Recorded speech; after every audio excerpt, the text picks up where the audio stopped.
What's going on, guys? Welcome back to the Stream Key podcast. We are totally on time today and not late at all. This is our weekly show where we teach you how to level up your streaming game, and it's Friday, which is our caller show. I'm here today in the studio for the first time with GamerDad and C. GamerDad, how's it going, man? Doing all right. It's a coffee-free day, so we'll see how we go through the lunch hour. Yeah, we offered you coffee, you turned it down, so no more excuses. And then also online, we have, first off, Brihtwulf back on the show for the fourth time? Something like that? Third. Okay, third. I'm losing track, but how's it going, man? How you doing today? Good. Having a good time. Just got done with a little sub-appreciation stream of our own before turning everybody loose on the Stream Key podcast crew. Nice, very nice. And of course, Velok is here as well. How's it going, Vel? It's going very well. How are you, Green? I'm doing pretty good. Thanks for asking. You did it again. Thank you. Vel, I'm doing good too. Thanks. Oh, who are you?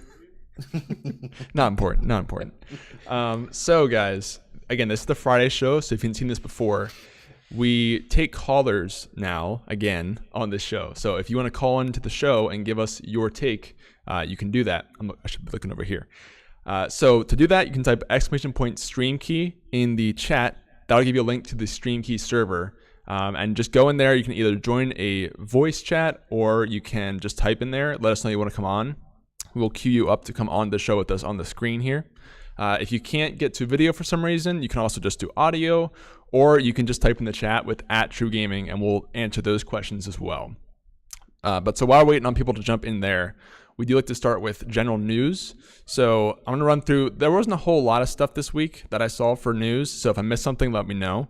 Probably the biggest thing for Twitch was that EU Twitchcon tickets are finally available on sale. Twitchcon EU has been not the best about communicating to the people on Twitch, like what's going on, when is it going to be. So tickets are now on sale. You can buy them, but there's still not a whole lot of info about the event. And a lot of other last minute things popped up. So it's an 18 plus only event now, which I think is actually due to just Germany restrictions. But It would make sense. Yeah, did you guys see any discussion about TwitchCon EU at all? The last thing I've heard is it was announced, and then it's been pretty much radio silent. Gotcha. Vel, Twitter, right? A little bit of communication, but really not much hype about it at all. Yeah, much less than regular TwitchCons, for sure. Yeah, I mean, it's the first one, so I can understand that, but hopefully they'll start revealing more, because I saw a lot of people who even had like booked hotels and flights and things, and then just found out there's going to be an 18 plus restriction. Now they can't go, or people that, they just don't have time to plan it at this point because they waited so long to tell people. So, but I mean, at least tickets are out there. Hopefully it'll still be a good event. We're not going to that, any of us, as far as I know, but got to mention it still. The second thing I saw was that the Crunchyroll Anime Awards were on Twitch. That was kind of cool because it was exclusive on Twitch and they supported co-streaming. So I kind of doubt any of you guys co-streamed those awards, but if you saw people who did it, maybe anybody?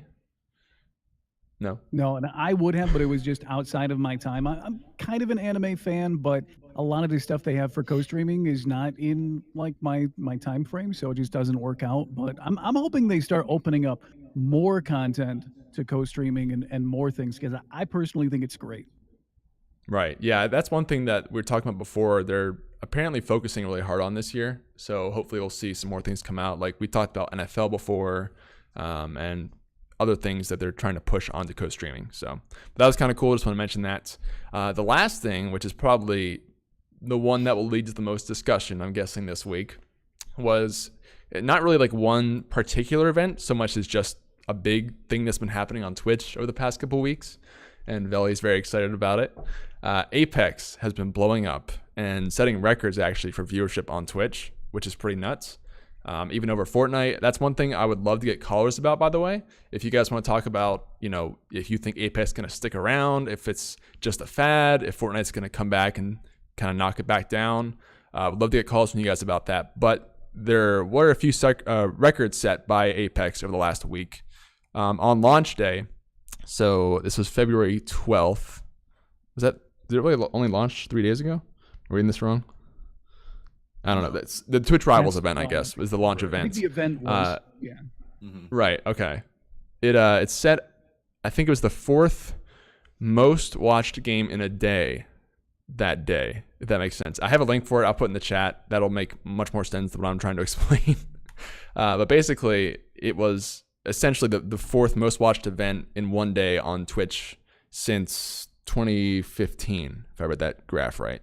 So that's pretty crazy. I mean, it even beat out Fortnite for stuff like that, like the Season 5 launch. That's the 12th most watched thing. Apex has a couple other spots too in 13 and 15 for literally just no event, just launching. People are watching it so much. Both of those were that situation. So really cool. I definitely want to get some calls and thoughts about Apex from you guys in the chat. And I'm sure, Vel in particular has a lot to say about Apex because he's been there moving from Fortnite to Apex. Absolutely. What do you think about it, man? It's so much better. Oh my god, it's so much better. No building, so like it comes down to like a lot of just like shooting skill and positioning, which is really cool.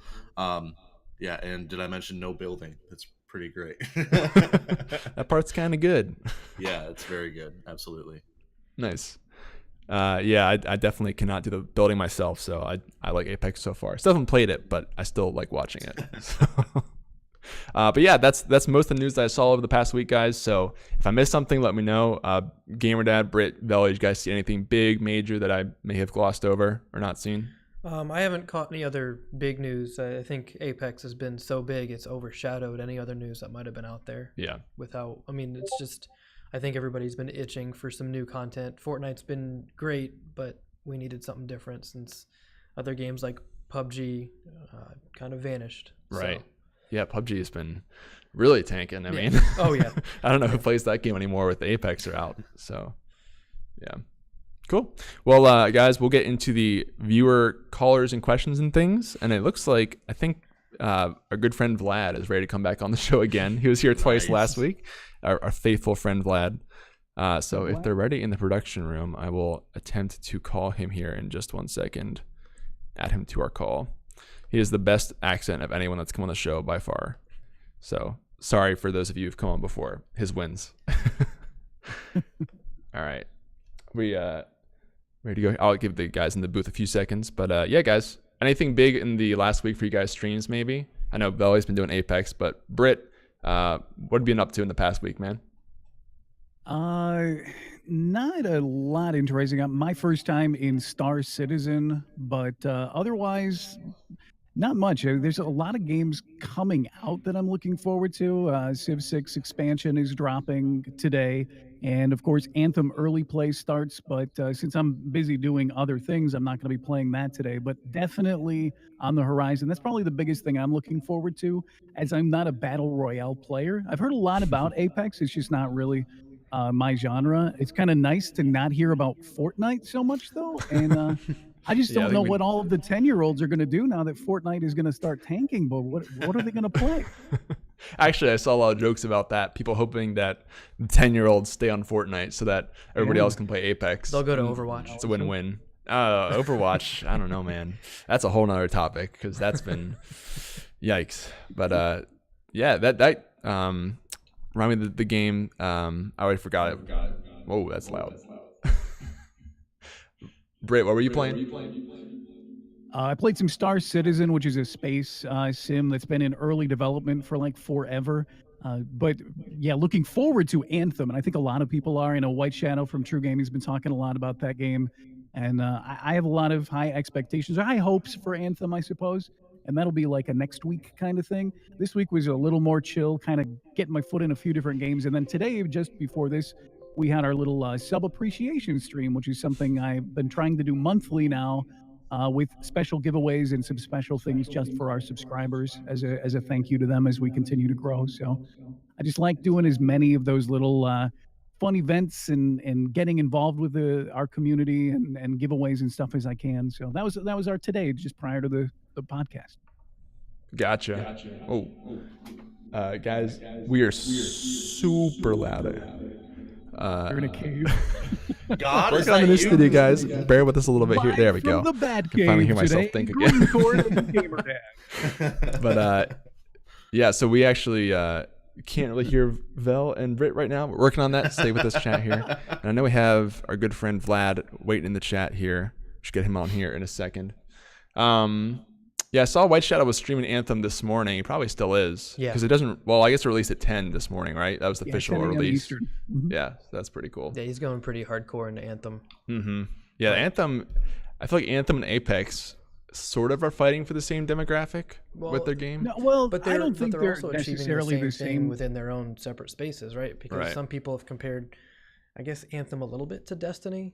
And I Yes. even saw a tweet when the the VIP beta came out that said in the content alone in Anthem for the demo gave me more immersion into the world than Destiny 2 has the entire time it's been out. So, Mhm. you know, there's a lot of comparisons there. And I think it's just players getting stale on a game that exists and they're finally finding something that can stand up against it.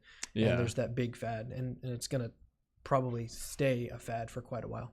Right. It's crazy that we have 2 EA games that are actually worth playing right now, I guess, or people are actually excited about in the first time in a while. I'm impressed that we had at least one.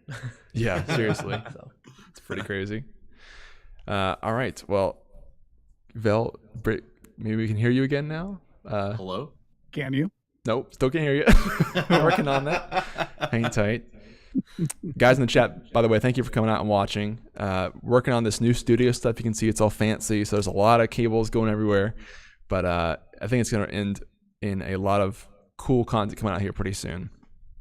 Is there any big questions from the chat that we can talk through here in the meantime? I didn't see any big tags or anything. Rhonda, if you have a question, just tag us with @TRUgaming to make sure that we see it. You can also ask in the Discord. I think we had a couple questions in there already. So I might hop in there and see what we've got in the topic submissions. Actually, we can talk about GamerDad's topic if you want to talk about that. Yeah, something I thought Veli and Britt would both kind of get up in arms with me about. I've heard a lot of the new streamers kind of on their way in, and there's a push to bring up, I guess, their best value or best quality content. So in the creative space, that includes high quality cameras like in here and in all stream spaces, microphones and everything. And it's hard to really answer those kinds of questions. You have someone come into stream and they're like, I'm trying to get started. I want to get this DSLR camera. you don't need that, but it's difficult because after speaking with somebody who I kind of view as my mentor, we were chatting about it this morning, and it's just one of those situations where we're producing the content at a high quality, and in a lot of cases he's producing at a significantly higher quality. And so our viewers see that and they want to achieve that. But if it's outside of your means, I know Veli's been streaming for a couple years. Britt's been streaming for close to 2, I think. And even seeing their setups, they're slowly progressing. I mean, Veli wasn't there day one with the microphone and the computer setup he's got now. I just sneaked into having a DSLR for my content because I had the camera and there was a Thanksgiving sale to buy a cap card, so it was like a low budget thing. But the big fear is people are trying to really catch up to the content that they're seeing others produce, and then they're going before going live. I want to go live with this many followers. I want to go live with this expensive setup and everything, and it's tough because not everybody can afford to do that, right? At least right off the bat. And even then, like, that's not the be all factor, right? I mean, you cannot just buy the nicest stuff and have the best content. Those are not the same thing. Yeah. I mean, it's harder in the creative space because you need to get that resolution out there as best as you can. But if you're not partnered, you don't necessarily get the downscaling that you'd want. So there's a lot of stuff that we have to balance. And then on the graphics side with gaming, I've seen people using DSLRs for face cams just to get that crisp, clear quality, and green screens. Like Veli's not using a green screen doesn't make his production value any lower than Britt's because I don't know. Well, Veli, the face makes it less. Yeah, exactly. Although the Death Star makes it it kind of increases it. By the way, just lean that way, we'll be fine. So it's just trying to encourage people, do what you can do. A headset and a Logitech webcam get you started. Do what you can do, but if you can't, if $1,000 camera setup is out of your means, you can go live without it. That's like the big message. And I've heard Britt and Veli both talk about it on stream before too, so I'm kind of curious how far off I was. Nailed it. Yeah, nailed it. Yeah, thanks, Philly. Yeah, I think it's really important to look at everything else before you start looking at your tech. I mean, unless there's something wrong with what you're using, if you've got a microphone that's got nasty hiss and static and stuff, okay, probably don't use that. If you've got a webcam that's like 480p or something resolution, maybe you need something better than that. But aside from just looking or sounding awful, that's not really that big of a deal. When I started, I had a 720p, like $30 webcam. I had a $20 microphone and a $10 arm. I had less than $100 invested in my stream when I started off, and it still sounded okay. It wasn't. It's not about the quality of that. As you grow and want to improve your stream, looking at your tech is a good way to go to improve your quality. But far more important than that are the simple basics of being a good streamer, like schedule and interaction, entertainment, quality of what you're providing in your stream, your show. That's what's really important. I mean, if you think about it like a television show, you can have a really great camera and really great microphones, but if you have a dumb story and bad actors and a bad show, it doesn't really matter. Vice versa, if you've got a great show, but it's not the perfect audio video, it's still a great show. So think about it that way. Yep, absolutely true. And I think I'm a big fan of trying to get more of what you already have too. Like the C920, for example, is a very popular starter camera, and people might feel like they need to go up to a DSLR or something, but you can do a lot more with that one C920 than you might think if you just kind of learn how to master it. So. And then it's not really, but it's not wrong to go for the DSLR. No, I've seen people trying to put car payments and rent money in stream goals when they have literally five followers, and there's not every Twitch person is ninja with all of the endorsements to really pay for whatever tech they want whenever they want. It's just, if you can afford it, go for it, and if you can't, if you don't know how to use it, it's worse to buy it anyway. It's like you have to really, to your point, be educated in what you're using. So for sure, the right kind of camera for the right kind of stream, the right kind of microphone too. I mean, some other person might want like a Rode or a what are they called, condenser microphone. I use what's called a dynamic microphone because of what I do. So it's a different need for different people too. So varies. Very good point. Just trying to get what other people use, because if it's good for them, it must be good for me, right? Yeah. Now, if you're doing the exact same thing as them, it's probably good for you to use. But this is not a microphone I would use for my content. It's a great microphone, but it's not going to meet what I'm doing, for example. Absolutely. And I definitely wouldn't be using these cameras because they're well beyond like something that I could manage, given the space I've got and everything like that. Right. So, it depends on what you're doing with it, for exactly. Sure. Vel, you have any thoughts to add there that we didn't cover already? No, not really. I mean, some of the best streams I've had were with the worst equipment that I've ever had with streaming. So it really doesn't matter if you can just make your content good, then you don't need to necessarily worry about the hardware as much. Awesome. Cool. Well, that's important. You told me you want to talk about that, so I'll make sure we cover that. It's been something that keeps coming up, and I've seen lots of people making YouTube videos on what to start with, and it goes along with White Shadow's tech reviews of all the right things to utilize, and someone in chat, Flickster, made the point that getting something just because is never really the right reason, Absolutely. All right, well, I think we have a question to go. I'm gonna see if this is gonna cooperate via our setup here. So this is just a viewer question from the chat. Let's see if it'll pop up on the screen here if I show it. Maybe. Well, the question there, okay, it's showing on the stream. We can't see it, but yeah, there it is. How do you manage a work stream life balance effectively? After many days I've thought about streaming, I end up not having the motivation left in the day to do it. That's from Spartan BL. So what do you guys think about work life stream balance? This is a topic we've talked a lot about. Anyone want to start out with this one?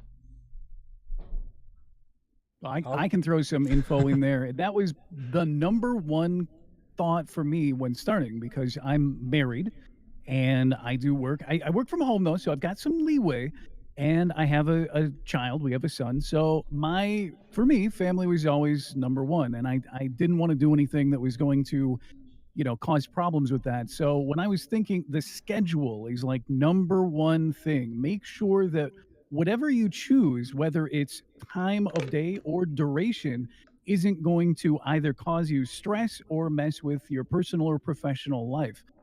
For me, I had a couple options. I thought, well, I could do late nights because that's when my family's asleep. And then I could maybe just try to sleep in a little bit and maybe that would work. Or what I ended up doing was early mornings where uh, you've got school and work for the family and I've got some time. So that was what worked for me. And also duration too. Are you trying to stream for 6 or 8 hours? Because you don't need to do that, especially starting out. I never recommend it. Whereas can you do like a 3-hour thing and fit that in? So definitely don't overdo it. That's the number one thing I think new streamers make the mistake of. Trying to stream 8 hours a day, 7 days a week is going to burn out 99% of people. So don't do that. But yeah, definitely figure out a schedule in terms of both the time of day and duration. And remember to take it slow starting off. You can always add, and that's not really a big deal. You don't want to burn yourself out. Yeah, I definitely agree with that. I think I see a lot of people who I've talked to when you're planning out your schedule, and I'm going to be live 5 days a week, 8 hours a day, and it'll be easy. And like maybe you do that for a week, and then you get to week 2, and you just can't take it anymore, and you can't work it. So I always endorse, like Britt said, starting with a less amount and working your way up, as opposed to promising something that you can't deliver and then having to live with that essentially. Yeah, I don't think that do you have any people thoughts, GamerDad? realize. Yeah. I don't think people realize the mental work that streaming is when you're putting it into it. That's, I think, something people don't even expect when they get into it until you're in it and you realize that it's not just like you're sitting there playing your games like you normally would. You can sit there and play a game for 6 hours, and it's not the same as streaming that game for 6 hours. And anybody who's been doing it for a long time, GamerDad, Valley, I'm sure you guys totally know what I'm talking about. That mental work, the emotional investment that you have in your streams is so understood by new people. Yeah, there's a lot of endurance that goes into streaming. It's really tough. I mean, for me, it's visual. Like my eyes can physically get tired. I've had moments where I looked like I was falling asleep on camera because my eyes are just getting so heavy from focusing on little details. I know a streamer who has fallen asleep on their stream into their keyboard. He's in the chat, by the way. Yeah. I have not caught any of his streams of that happening, so you have to share the clips. But yeah, I've heard of people. The guy a couple weeks ago fell asleep on stream and woke up later, like for a couple hours. Yep. It's physically draining because of all the focus you have to put into what you're doing. You're focusing on the people that you want to speak with. You're focusing on the gameplay. You're trying to make sure that you're doing something entertaining. I mean, it's being a full-time. No offense, Veli, being a full-time streamer would kill me. And it's I applaud Veli and anybody else doing it full time and making it work, because it feels like a job, and that was never what Twitch was for me, and it's so difficult. And it gives me a lot of respect for the people that do go through every day, because it's a true grind. And this was a hobby to sit back and relax for me. The way I balance it is the one rule that all married men should have is happy wife, happy life, right? That's that's first and foremost. Yeah. Happy Valentine's Day, a day late to everybody, by the way. So it's just one of those, making sure that the schedule works for everybody else first, as far as the family.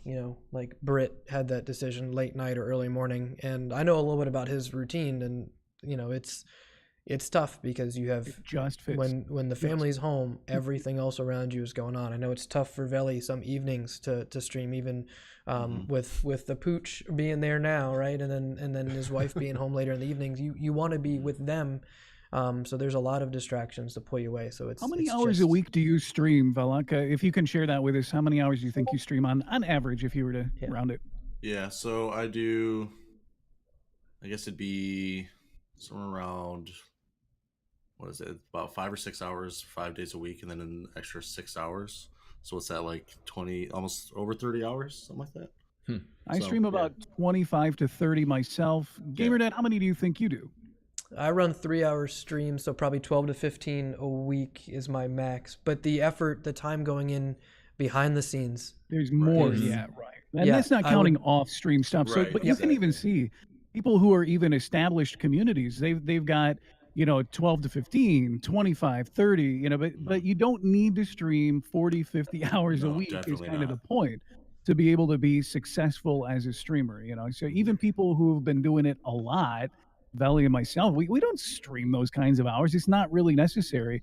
You might see some of those big name guys that are like, I stream every day for 8 hours and they've got 10,000 subs or whatever. But you also have to remember that they've been doing it for 5 or 6 or 7 years and have slowly built that up. You look at other people. Carnage is an example. He didn't start off doing that, but he does yeah, now. but here's the difference. All these big, Ninja and everything, they have teams behind them taking Right. away the hours They're not off doing it stream all so that they themselves. can do more stuff on stream, right? They make appearances occasionally, but they're basically able to go in and go live, right? They've got PR, managers, everything like that. I don't have a manager. I don't have anybody doing PR. Veli's people. full time and he doesn't have necessarily somebody doing all of that for him. So, my 12, 15 hours live, I'm probably putting 15 to 20 offline per week into that stream. So when I'm offline, Plus I'm your networking. setup. I mean, I don't know how long it takes you, but I'm usually sitting here for a good 30 minutes getting my camera readjusted, setting up my screens and all that. So, I mean, take that into account too. Right. Cool. Well, hopefully that helps you out. That was Spartan that asked that question. So good question, Spartan. I'm going to move on to the next question here, also from chat. We're going to do one more chat question, and then we'll take the caller, who's Vlad. So, Vlad, thank you for your patience. Hang tight, man. Almost ready for you. All right, next question here is from Twinkie Talks.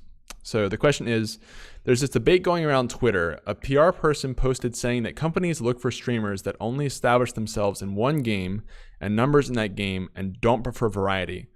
What are you guys' thoughts on that? I actually did see this tweet. So this was a guy who I think works with basically representing brands, or I don't know exactly what he does, but basically, yeah, that was his claim. Basically, streamers are kind of shooting themselves in the foot by not choosing one game and making it harder for themselves to work with brands. So that's been getting a lot of discussion on Twitter. What do you guys think hearing that? Since I think most of you guys well, you're creative, but these guys definitely variety in some sense, correct? Britt and Belly? Yeah. Right. So what do you guys think about hearing that? Would you agree with that to some extent? You think he kind of took it too far maybe? I think it makes sense. I mean, if you're streaming to multiple different, like if you're doing multiple different genres or games, like it's basically different communities. So if you can keep track of one community, like it just makes everything easier for that brand to work with you. Whereas if you have multiple audiences, it's gonna make it a little bit more difficult to narrow things down. I disagree to an extent. I see what they're saying in that if you're streaming first-person shooter one day and you're playing Fortnite, and then you're streaming a strategy game another day, and you're streaming an anime like Weeb game another day, and you're kind of just so chaotic in your decisions that they can't nail you down. I could see that being a turnoff. But from my perspective as a variety streamer, I will 100% disagree with that blanket statement that you can't get sponsorships and succeed as a variety streamer. I disagree. As someone who's done it, it's just ridiculous. You don't have to just play one game or all I play is Battle Royale or whatever. Sure, I guess that's maybe true for somebody like Ninja getting some huge names, or if you want to be the next possible superstar and roll the dice that way. Maybe that's true, but no, I totally disagree. I've got partnerships and relationships that I've built with MMO companies and survival game companies, as well as like other off-stream stuff. I've got a coffee partner that brews roasts my custom blend and stuff, and I play a variety of games. Now, do I stick to a few genres? Yes. It's like role play, survival, MMO. It's mostly within a certain genre of games. I don't flip around in a way that makes it impossible to pin me down, but you can totally get people on board as long as they like what you're doing. It doesn't necessarily have to be about the games you're playing. So it's more important, I think, your personality, your attitude, your show and consistency than it is about game selection when it comes to sponsors. I just think that was a really insulting statement. And actually, some of the people from companies that I partner with came back and said, no, that's not true. Don't listen to this person. I saw people that were from other companies and PR places saying, no, that's totally not a thing.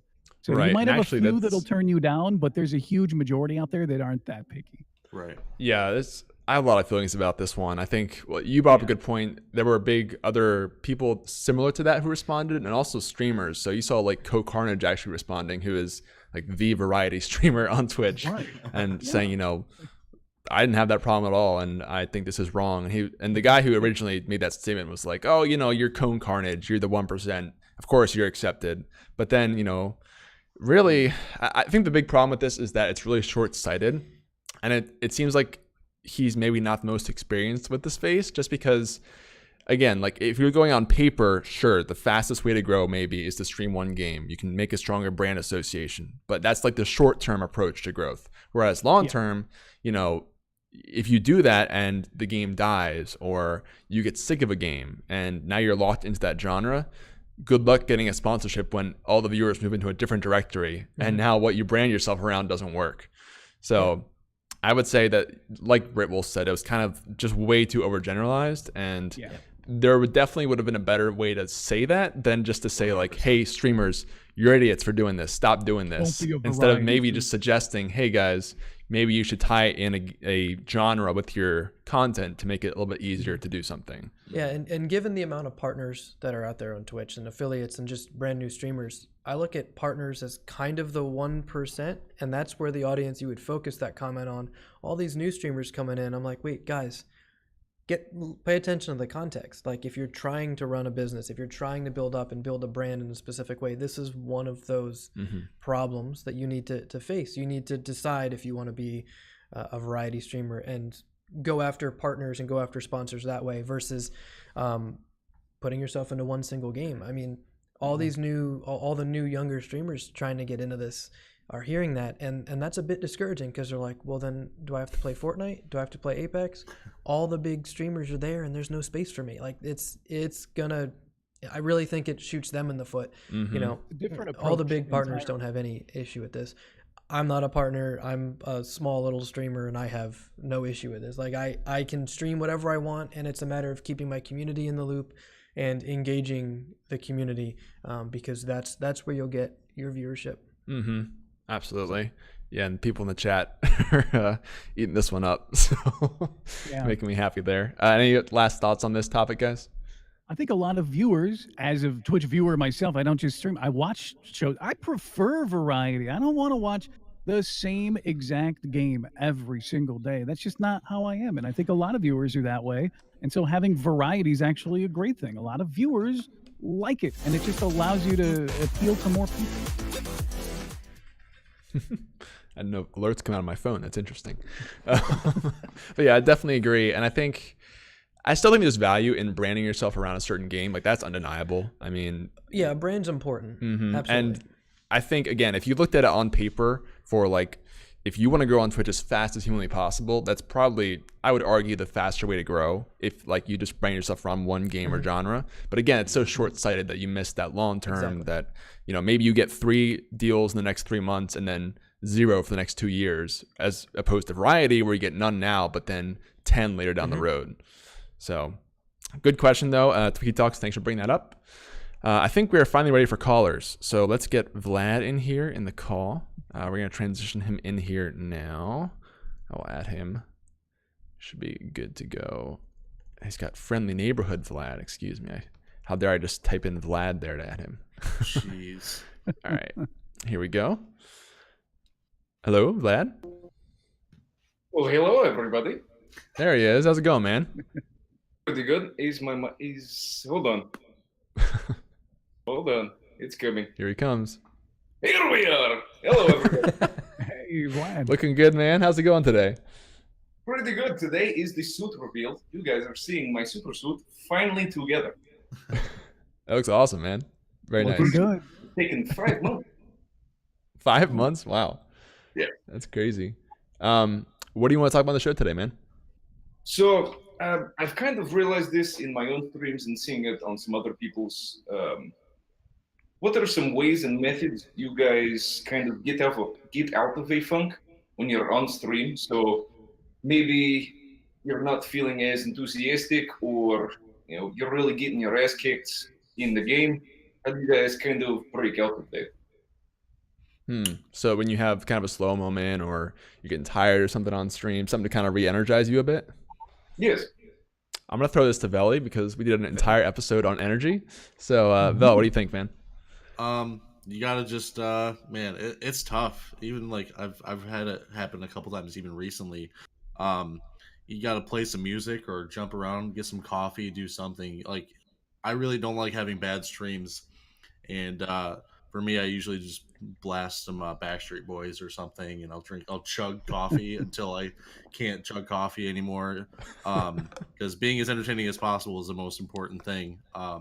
So just sitting there in your funk isn't doing anything. You know what I mean? So you just have to try something. It doesn't matter if your whole stream is you just trying to like pump yourself back up, as long as you're trying instead of just sitting there, just sucking at a video game, staring at your screen. Like, sorry, chat, I suck today. Like that's not fun. Nobody wants to see that.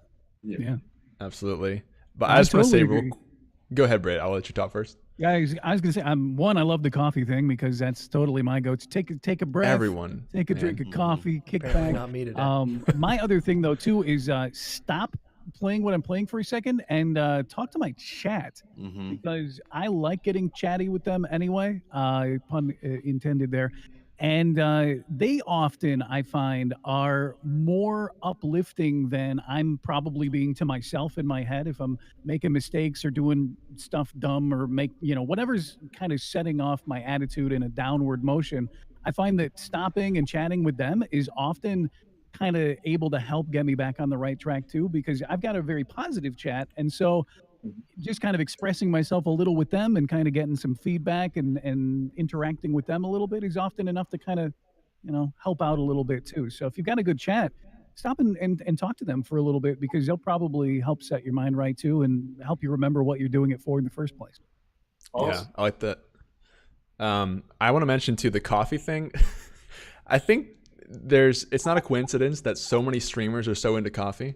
I think that has to be a pattern, because like every streamer I know has some sort of thing with coffee, whether they sell their own coffee or they have, they've always got the coffee stream or whatever. I mean, it'll help you get through stuff, whether it's, coffee or energy drinks, whatever. I mean, that stuff can actually help you in certain times like that. I would also say that, so this is something that might be a little bit controversial, not sure. I actually recommend mini breaks. So literally getting up from your stream and going to do something for 5 minutes. And that might seem like the stupidest thing to do in the moment, because I'm going to lose all those viewers. They're going to get bored in those 5 minutes. But a lot of times taking those 5 minutes can be better to be off stream and kind of put yourself back together a little bit and refresh yourself, versus just slowly getting more and more frustrated and worn out and just having really bad content.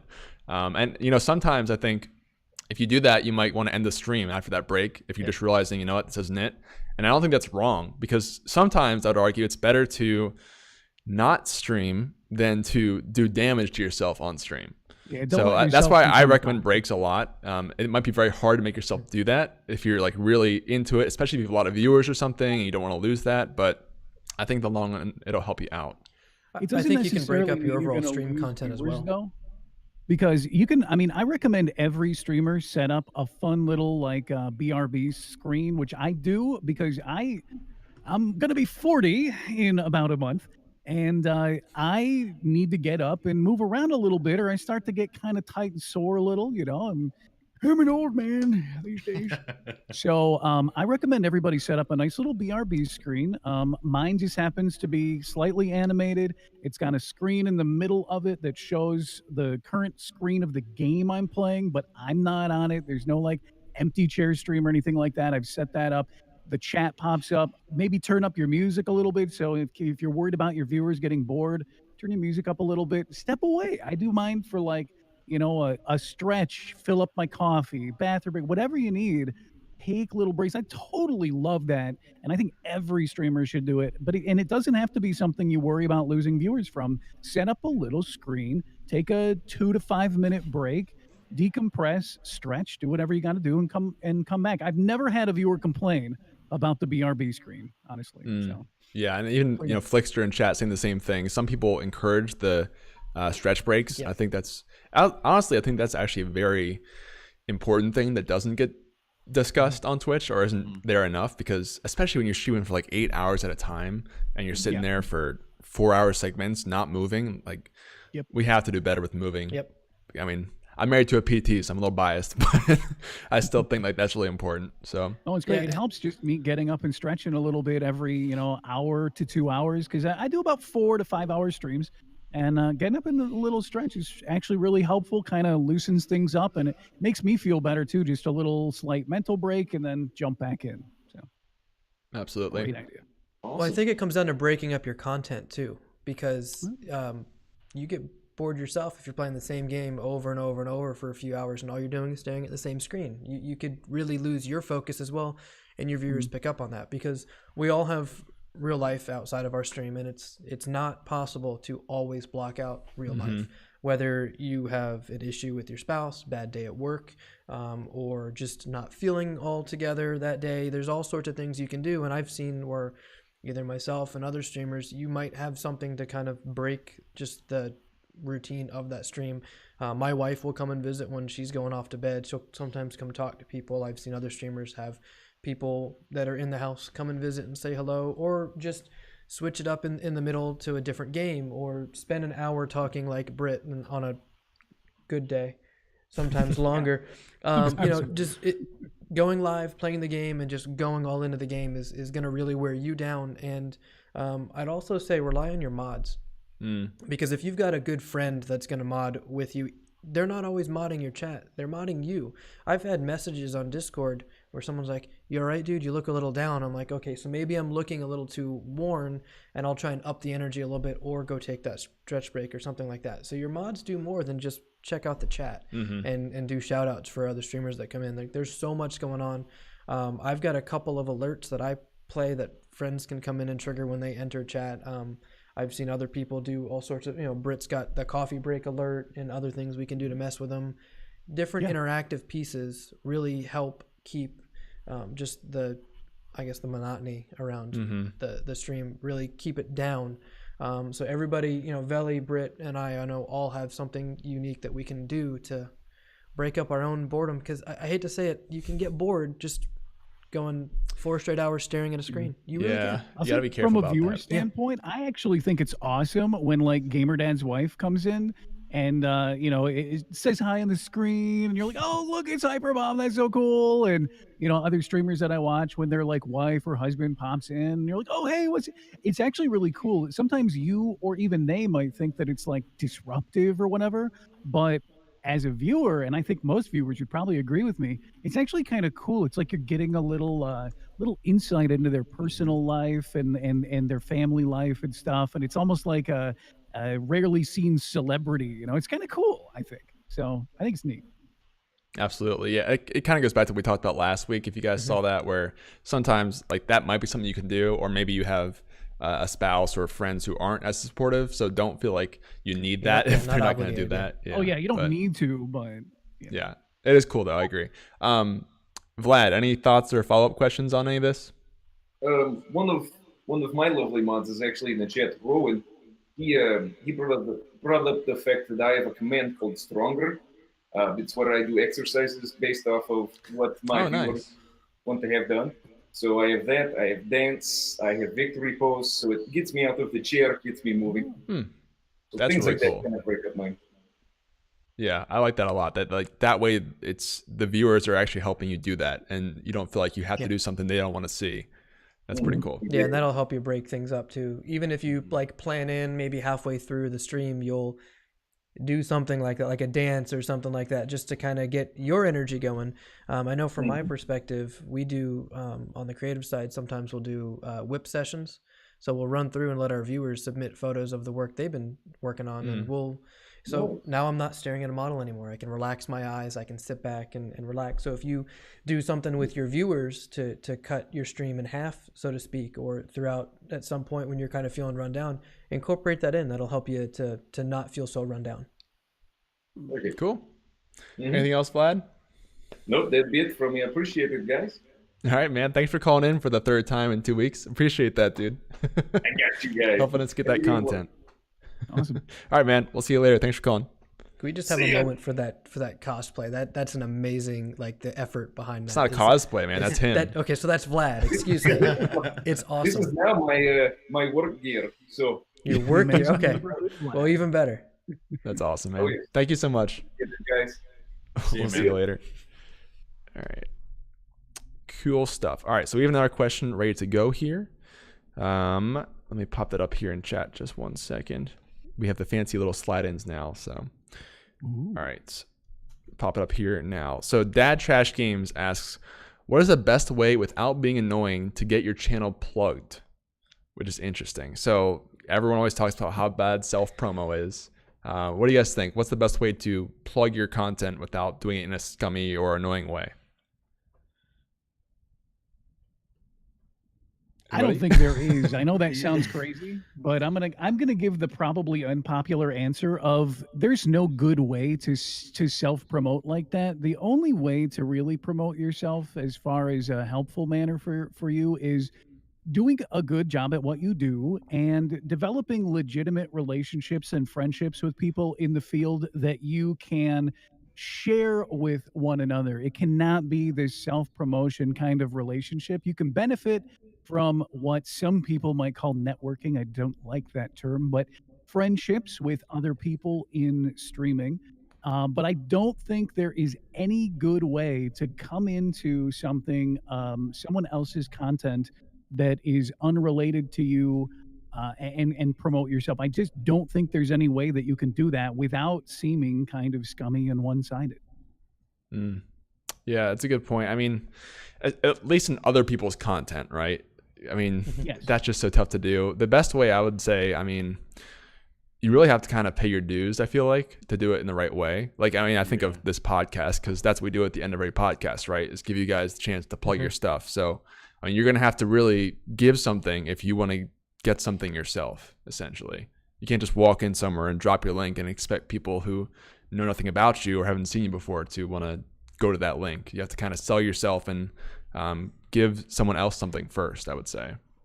Yeah, It's like I see it asking happen to a lot on borrow the gaming $5 side. for lunch or something, you know? You can't just walk up to a stranger and be like, hey, can I borrow $5 for lunch? I'll hit you back later. Not really. Your friends might do that, but you're not going to probably walk up to a stranger and just ask them for lunch money most of the time. Hey, Britt, can you PayPal me $5 for lunch, please?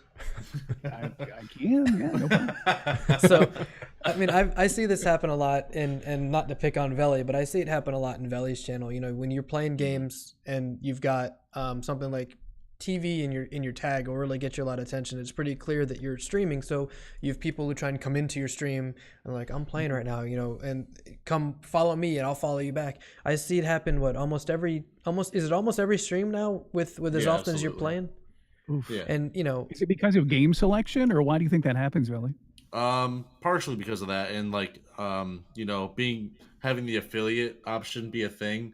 Everybody just wants follows because they're like, as soon as I get 50 followers, I get affiliate and I'm gonna be rich. Like, they just open up this whole mentality of I wish it worked that way. monetizing everything. Yeah, right. Well, Is it that easy? Yeah, it's that easy. that's all it is. I think that's a good point, actually. I think passive promotion, if done right, can be really good. So, you know, like in games, like Veloc does with your gamer tag, if you just have your name as your Twitch link, you're not really pushing that people's face. It's just kind of out there, and if they want to check it out, they can. I've actually used this to a lot of success in Smash Bros, which we've done. If you can set arena titles as just the stream link, and that's not in anybody's face, like they can see it or not if they want to. That stuff can work really well as long as you're not just like shoving it down people's throats, Right. trying to get them to go to the link. right. Yeah. I've seen people But, like in League of Legends matches with my brother-in-law. They'll come in and be like, they're in your team and their name is twitch.tv/whatever. And they're all, hey, come check out my stream. And that's kind of annoying. And it's always That's how scummy. I It got actually started turns me streaming. off to them. So, Yeah, there's a balance of this, I think. Yeah, there was because- mistakes made for sure. Well, I was gonna say, I think there are ways to actively promote your stream that Yeah. people aren't necessarily gonna like, but like aren't really gonna hurt them either. Wow, Brit just got really big there. I think we lost Veli for a second. like, because I've done that too, you know, at the end of a league game or something, just, Sure. you know, dropping your link really quickly. And like maybe to 8 people, that's very annoying. But the one person is like, whatever, I'll go check Right. it out. So Yeah, I think I made one friend off of doing that who I haven't been Yeah. in touch with. But I mean, it was from a comical perspective, but from the perspective of other new streamers, they'll come in the chat, and if the conversation opens, right, if there's a door to go through where you're not engaging the streamer to talk about your content, right?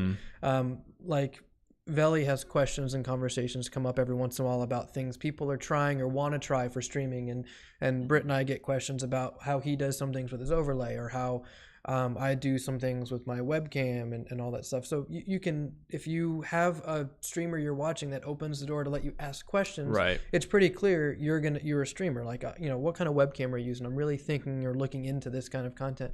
That's passive. But you got to really feel the room. Yeah. And you got to be careful about it, because if I'm a new guy, if I don't know Veli, I'm not going to walk into his channel and be like, hey man, I'm about to start streaming. Can you tell me what webcam I need to use? That's not what I'm talking about. That's not the right way to do it. That's a really tight line to walk, because some streamers know that stuff. Like, exactly. You can try to be sneaky about it and be like, wow, I really like your mic for broadcasting. What do you use? I use this. Or like, there are ways that you can like not actually link. You can abuse it and get in a lot of trouble with and cause some issues, like really annoy some streamers. And I've done that very early on, you know, with the League of Legends chat room kind of thing. But and that's why I think the big issue is, like, if you're actually taking people away from someone else to go watch your thing, that's a big issue. Exactly. Which is why, like, you can't do it in streams. I see this, like, we'll run Facebook posts and things, and people will be like, please check out my content. And it's like, okay, that's just an automatic ban, because like, you're taking people away from us to go see you. Whereas in a game or something, you're not competing with the game, you know? So it's not like that's as bad. That's how I kind of look at it. And that's why I would say, because using a Veli or Brit as examples, you know, can I use the black bar story, Brit?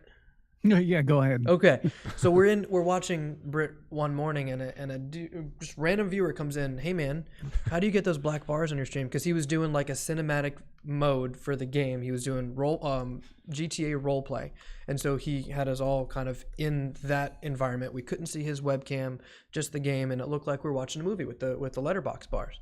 And he wanted to know how to do it over and over and over. Brit never even mentioned it. Like, it was just totally random. And this guy just starts trying to bug him. That's not right. That's like I think he got kicked out. Like, we got rid of him. Yeah, he got timed out by a mod. In other cases, 10th time. Other cases I've seen Britt talk about, like, if you have any questions, go ahead and ask for this or ask for that. That they've opened that door. They have now changed the dynamic of the chat to not focusing on me, but now I'm willing to help you ask your questions. And you're gonna get some cross promotion that way. Like, it's there's no way I can ask you my question without it being obvious I'm a streamer. So that's when you get that kind of, and not every streamer does that, right? I don't expect Ninja to be like, hey guys, you wanna know how I do this? Go ahead and ask your questions now. Like, that's not gonna happen. But if you know kind of who you're talking to and you know the room, it could work. By the way, how do you do those black bars? Oh, it's actually really simple. It's literally just like black JPEGs over the screen. Literally, I'm not kidding. I got him to admit it live. There you go. Yeah, it's like the easiest thing ever. So I didn't want the kid to, you know, be constantly asking questions, but I kind of had a figure it out mentality about it. But it's actually just really easy. Just put black bars over the screen. There you go. Just 2 big boxes. Transitions. Cool. Well, any last thoughts on self-promoting, guys, in a tactical way? No? Yeah, again, just make good relationships with people on Twitch, and work with your friends. You know, that's really the best way to go about it. Don't ask Absolutely for agree. hosts. Don't ask for Dad raid. Trash, thanks for the game. The question, man. I appreciate that. We're going to go to the next question here, which is from the Duaro Scholar. The Duaro Scholar? Hope I said that right. I'm going to pop it up real quick. What do you think is the best reaction to trolls on your stream? Ignoring at times seems easier said than done. I was wondering if anyone had some fresh ideas that would allow you not to lose focus when that kind of thing happens. Do you guys have any stories of dealing with trolls in your own chats maybe to pull from here? I know Veli does. Veli gets some. You get some weird situations, don't you? Yeah, man. People want to come in and just give the general, like really dirty name, and they try to make the follow alert go off or whatever. Oh yeah. So I'll be like, because it's usually the same thing. It has something to do with somebody's genitals or something. Like, you're hilarious. Proceed with your life. So I'm like, you're a bad troll. Like, maybe find some friends, and then you won't have to waste your time doing this. Bye. Have a great day. I love you. And say awesome. And then they're banned. That's usually what I do. Yeah, if somebody's got an inappropriate name and that's their attempt at trolling, I usually just casually say, thanks for the follow, and continue doing what I'm doing. If somebody comes in and tries to troll in chat, I actually converse with them like I don't know what they're talking about.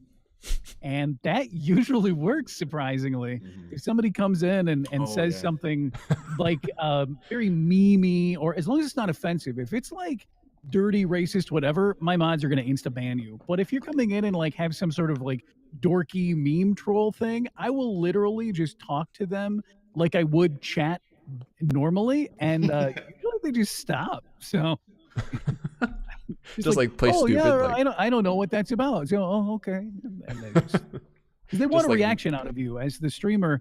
They want you to get mad or yell or whatever. They want something, and if you don't give it to them, then they lose. A good way to do it. I agree. Yeah, this one I feel like is definitely sort of up to you to develop as a streamer, because this, again, like, you can't just take what someone else does. Sure. Because like maybe someone else can ignore it and is very good at that, but then you're the kind of person who you can't ignore that once it's out there, and that's not wrong in any way. So I definitely think it's something that you have to kind of work through. I'm kind of more on the side of Brit, where like I'll play along with the troll, but I know like some people can't do that, or would just rather get rid of it, which is fine too, I think. See, I'm too gullible sometimes, because regulars will troll me every once in a while when I'm doing like tutorial questions. They'll ask me a question that they know I'm just going to read, take literal, and then answer it, and just run through the whole answer. They're like, I was just kidding. Like, what do you, I know the answer. And yeah, I get trolled by my regulars all the freaking time. That's like, I have totally no idea what normal. you're talking about. We've never used your voice alerts to read things off for you. Never. No, never. And it never, also never. depends on how you're getting trolled. If it's a regular that's kind of just crossing the line, one of the things with bit alerts, that's a big common thing right now, especially if you're using text to speech. That's a big troll abusive thing, and your regulars will abuse that. Raise the minimum. Raise the minimum to set off the alert. Raise the minimum to set off text to speech. You can, how you're being trolled and how you want to be viewed in your response, right? If you want to be the big, loud, angry gamer, fine. Go off on them. Yell and scream at me all you want if I'm the one trolling you. If you want to be, family friendly, and you want to be more just taken a little bit more seriously without that anger component, you just play it off, let it go. Yeah, I think important to mention here is that we talk a lot about you can't let one person spoil everything for everything else. So like if maybe you want to ignore somebody who they're saying kind of bad things, but you're just going to let it go, or kind of play along or something, be careful that you don't go too far to the point where maybe that person is annoying you, but they're actually turning off other viewers watching. You have to be careful about that for sure. And there's some things that you're going to have to take a hard line on. Okay, like, I'm not going to tolerate that. That's got to go for sure. And it comes back to your mods too. I mean, I've sent my streamers I've been modding for a message to say I'm going to take care of this so they can leave it alone, and in other cases I've sent messages to my mods to say I need you to take care of this, because again, they are there to help you, and they are there to help save the stream. So I've seen numerous things where I've just watched, I've heard of streamers break down because they've been trolled by certain things, and because a mod wasn't there. And it's just good mods go a long way. They're really valuable tools that you don't want to over mod and overutilize them, but good mods, oh man, it's invaluable. Absolutely. Cool. Any last thoughts on stream the other day, and mod kind of saved things because I was not able to directly address chat. I'm busy role playing in the game, and somebody came in and started saying some offensive things that like the auto mod didn't catch, and immediately one of my mods was like timing out and getting rid of the messages for me. So and that made a huge difference. Oh yeah, for sure. Having a good team can really help you out with that. Definitely agree there. Cool. All right. Well, thank you for that question. That was from the Dwaro Scholar. Did I say that right? Maybe. Okay. Thank you for that question. Next one is from Guest ACC1234 or Gustock, maybe. I don't know which of those it is. Pop that up on the screen real quick. How do you guys feel about the streamer's achievement board? I think it's pretty cool and a fun way to encourage people to get more involved with their channels, which can get the revenue started. What are your opinions? So the achievement system, I guess, in Twitch. What do you guys think about that? Do you look at it a lot? Do you interact with it? We all look at one set of achievements on that board. Let's be honest. There's the 3 together. That's true. You want to explain? So one of the achievements is your path to partner, and another achievement set is path to affiliate, which we've all. I mean, that was kind of retroactively put in for all the affiliates already, but it just utilizes some of the metrics that Twitch needs for you to even be, I don't want to say worthy, but I guess ready to put in an application, because it's not the end-all be-all stat. And it talks about your average viewership, which is always a debate because it changes all the time. Your average hours and your average unique number of days in your stream over a 30-day period, and that's right there on your dashboard. Now you can look at the other cool things like having 250 people in your chat at one time, having 100 people talk at one time. Those are fun, and it can help with your engagement with your community occasionally, but a lot of that stuff just kind of comes for how long you've been streaming, because there's hours watched, there's hours streamed, all of that. Right. And I think, so we all started streaming before this really got put into place, I would guess, right? Maybe Britt, was it there when you started? Not the affiliate ones, but the partner stuff. It all came kind of a little bit after I started streaming, but okay. I kind of am with GamerDad. I ignore it. I just don't care. All I really want to know about is the stuff that I need to continue growing, like the partner stuff. Frankly, the other things, they're cool, and when something happens, I'm like, nifty, I got such and such number of hours streamed. That's cool, but I don't care at all. Achievement hunters like it, I can tell you that. People are completion, like 100%. Yeah, if you're a completionist personality, sure, but I'm not, so I don't ever look at my achievements, ever. Right. What I was going for there was, I think it's probably the type of thing that's really exciting to new streamers to keep up with. Like, oh, I gotta get the 100 viewers in my chat, or I want to go for that. And I think when you're starting out, that can be cool when you hit little milestones and have things to work up towards. And that does help a little bit with the big problem of affiliate and partner, and that huge divide between, first hitting affiliate and then trying to get to partner. There's not like any middle ground there, and it's a long journey for a lot of people. So achievements can help with that. But I think, I'm with you guys too. I don't really pay attention to the achievement stuff at this point. Maybe if you're starting out. Veli, do you feel any differently? No, it's the exact same. The only thing that I know I don't hit yet is the 75 average viewers, and it's not really there's no real reason to really be looking at that right now, because I know I'm not really even close. So you just got to focus on making better content and just keep grinding and getting your name out. I'll check every couple of weeks to see how my averages are looking.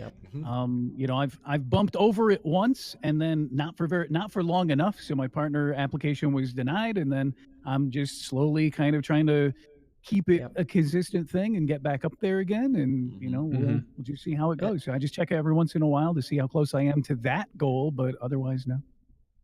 And to that point, those achievements can also be misleading. The ones that drive your progress through the affiliate and partnership, they can be misleading.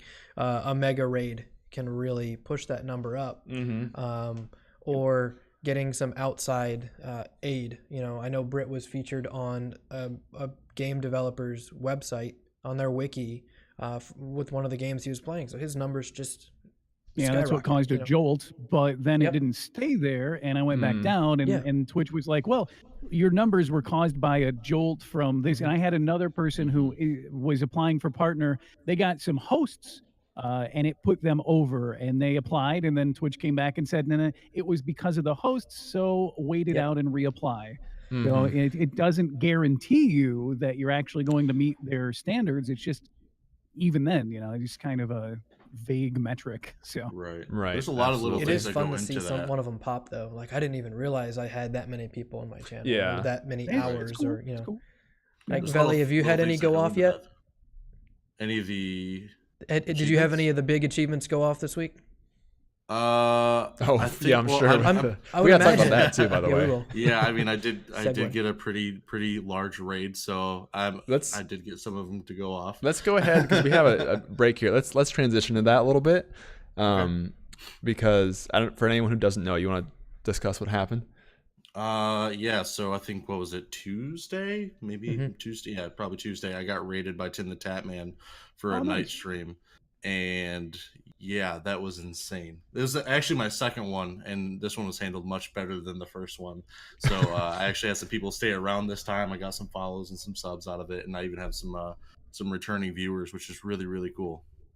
So my question is, we get the question sometimes, when I get a huge raid in my chat, like I panic or I don't know what to do. So now you've been raided twice by Tim the Tatman, Right. who The first time it's I harder to panicked. get a bigger raid than from Tim the Tatman. So Right. going through that twice now, what would you kind of say to people who are in a similar situation? Try your best to read chat as much as possible. It's going to be crazy because you're going to have a lot of questions, and you're going to see a lot of questions in your chat, and you're going to be freaking out. You're not going to be able to focus on gameplay. I turned my alerts off after like 20 minutes of follow alerts going off. That was a really good thing to do, because like eventually people are just like, all they hear is you like, oh my god, thank you for the follow, and then just follow alert, follow alert, follow alert. And you can't keep up with that, and so you're just like, it's just a huge cycle of just not entertainment. So you have to turn off that alert like probably after 5 minutes. Like, let it go, let them have their fun with the follow alert for 5 minutes, and then turn that off. Try to reach out as much as possible, but still try to remember that you're playing a game and you're trying to stream for entertainment. And yeah, turning off the It's like alert was Hitchhiker's huge. Guide to the Galaxy, right? Don't panic. Yeah, Yep, that's panic. just but that's what's gonna happen. I mean, I watched it happen, and I was on another screen, and I heard in my ear just the freak out. Like I heard just the audio of what was happening, and I went back and looked, and it's really, really tough. But I keep saying mods, right? That's when you get rated. It is your mods that are going to help you get through that. Oh man, right? that I was mean, you can huge. try, but Especially when you get rated by somebody you look up to, because I think Right. anybody who follows Veli knows how much he looks up to and respects Tim the Tatman, right? That was a dream, right? That happened. That was Absolutely. like, yeah, Absolutely. And the fact that it's happened twice is insane. you balance that high reverence and that respect at the same time, but then you also you need to manage the way Veli did. This is my stream. Welcome into my stream. I love you guys to death. Appreciate you so much. And then he continued, so the people that were there didn't get left behind, right? Because how many times have you seen a streamer forget all of their friends because a partner showed up? yeah. And it's tough, and that's, you got to remember who's coming in, but you can't forget who was already there. And Right. and that was probably textbook, like A+ for the way that was handled. And he fanboyed a little bit. It was pretty, I mean, yeah. for sure, dude. Like probably 3 or 4 hours even after that stream, like I was When did you fanboying. stop I was just shaking? like, 1 o'clock in the morning. when I fell asleep after going to bed at like 11 or 11:30. Like I just laid there dead tired, but like I was just thinking about all of what just happened. And I fanboyed super hard. It's actually cool though, the reaction as well. Like, don't not react. Don't be like, Yeah. hey, thanks for the big raid, Yeah, and then it's like absolutely. ignore it. I mean, be you, obviously. I'm always kind of a goofball and stuff, but I'll tell you, like, from the point of view of somebody bigger coming in and raiding, and I've had some like kind of bigger streamers dropping like 150 viewers in my stream, and I'm always like, whoa, that's freaking awesome, and I'm gonna express that I'm hyped about that. That is Right. super freaking cool, and I'm excited. And from the point of view of somebody where I've got like 80 90 viewers or something, and I go drop it on somebody who's got like 10, and I stop in and they're excited that I've come in for them, I actually think that's cool too. Like, I enjoy seeing the excitement of a really like small new affiliate where I've dropped 80 90 people in their chat and channel, and they're excited, and I'm like, yes, I did something good. It makes me feel good to see that they're happy, they're excited, they've got something cool coming into their channel. So you want to react and have fun with it, but you don't want to obviously lose yourself entirely to that situation. But Right. do Yeah. react. I mean, people love Right. it when they see how happy you are that they've come in and done something for your channel. So Right. Yeah, that's a good point. Because like one question I've been thinking about was, should you have a plan when you get rated, like a contingency plan? But I almost think you shouldn't, just No. because the reaction, like you said, that's part of the magic, and that's yeah, what people love seeing. have fun so. with it. Have fun. I would say It if is- you've got a it's so fun. character component to your stream, and when I say that, like the squirrel, I can't remember his name, Squirrel. El Dirty Squirrel. Yeah, yeah. Oh, yeah.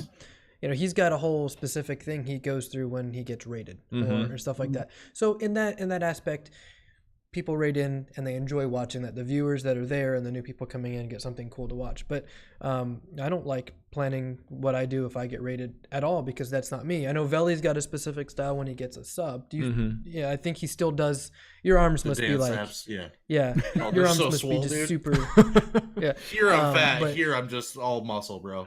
right. So you know, it's you got to be natural. You got to be you with it. But at the same time, if I watch somebody get rated, whether it's 1, 10, 100, be excited. Somebody has now come to your channel. Like, Yeah. I've rated them, and they're like, "Hey, man, thanks for the raid. Yeah, that's We're gonna keep painting." that's why I think having a See ya. plan could be bad, because if you come off as like you're expecting this, or like, Right. you know, don't I'm care. ready for this, like, that Right. people are just gonna leave because like this guy doesn't appreciate what he got at all, you know. Exactly. You know, and a one-person host is still a one-person host. That view or the streamer hosted me for just their view. Anybody coming in after will Right. still now see my channel. So you got to appreciate that host or that raid. Yeah, just as long as you're practical about it, 'cause- Exactly. Yeah. I'm not gonna like go, "Oh my God, thank you so much for the one viewer." Like, especially that stacks up, and then yeah, that's not really sustainable. But like, Right. you definitely need to appreciate those Exactly. small things too. exactly. Yeah. Cool. Just want to mention that because we had to talk about that, of course, since second time in a month. That's insane. Yeah. I don't know anyone that That's this happened to awesome, man. before. This is So, crazy. very cool.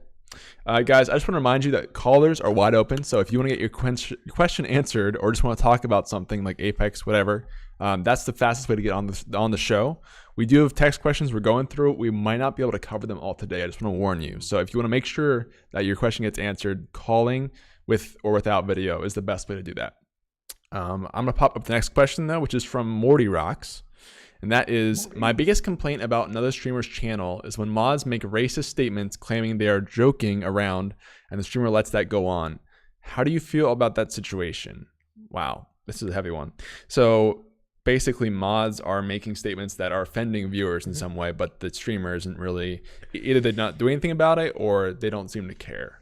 You guys run into this? Yeah, I've That's a actually had TOS my mods go a little violation. too far before, and I not to the racial component, but I've had mods get on me too much in a stream and actually take away from it. Your mods are extensions of you, and if your mods are building an atmosphere that is not what you find appropriate, they either need to be removed as a mod, removed from a channel, or it needs to be stopped right there, because maybe they just got a little out of hand in 1 or 2 streams, so it needs to be stopped. And you know, I utilize Discord. I have a mod channel in my Discord to go over stuff that regular community members can't see, and I mean, right there, that's like, I'll call them out right there in that room.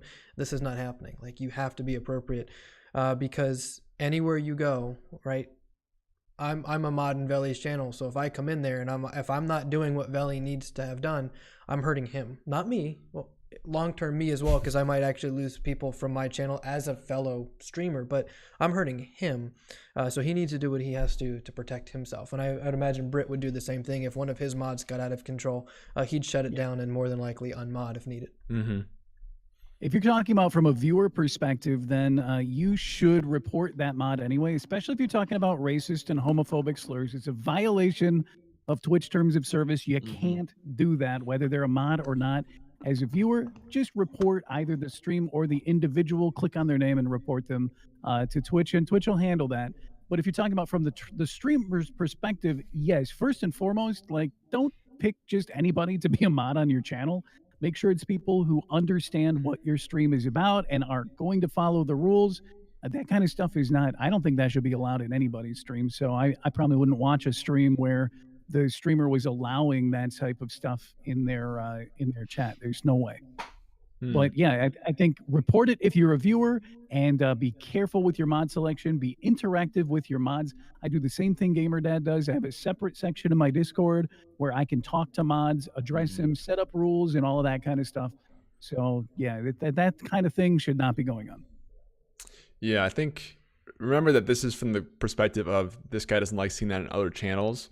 I think that it's always going to be there on Twitch to some extent. I mean, no matter how strict they are with TOS and that thing, there will be bad communities out there and even just bad mods in good streamers communities. So, I mean, you're going to have to just avoid some of that for sure. And there are a lot of bad stories of stuff like that happening, but thankfully, like, they are getting a little bit better about it, I would say. And there are a lot of good channels out there too.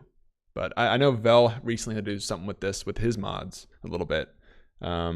Or just, we talked about that last week, I think. So do you have any thoughts on this? Yeah, I mean, even if it's something that isn't TOS breaking, if it's something that makes you uncomfortable as a streamer, that's huge. You need to handle it ASAP. And if that person doesn't want to, get a hold of themselves, then they need to lose their mod status. Right, absolutely. Cool. Thank you for the question. That was, again, Morty Rocks. Hopefully that helps you out, man. Good question. I want to take a minute because I want to make sure we hit this topic before we're done, and no one's asked about it yet. So, Apex and Fortnite. We've been waiting to talk about it a little bit. I'm going to start this with Vel because the Apex and Fortnite player. My big question, kind of, when I've seen going around is, is Apex going to stick? Because right now it's bigger than Fortnite. I mean, the numbers just prove that. But a lot of people think either, Apex is going to the hype will die away, just like the other battle royales, and Fortnite will come back. Some people think that Apex is here to stay. I'm curious, what do you think, Vel? After having played Fortnite for so long and now being so excited by Apex, do you think Apex is not going anywhere on top, or do you think that Fortnite will eventually kind of come back on top of it? I think they'll both kind of be on the top row of Twitch for a long time. Fortnite has its own things that it does differently than Apex, and vice versa for Apex. I don't think either one of them is going to be like PUBG and be like kind of like not relevant anymore.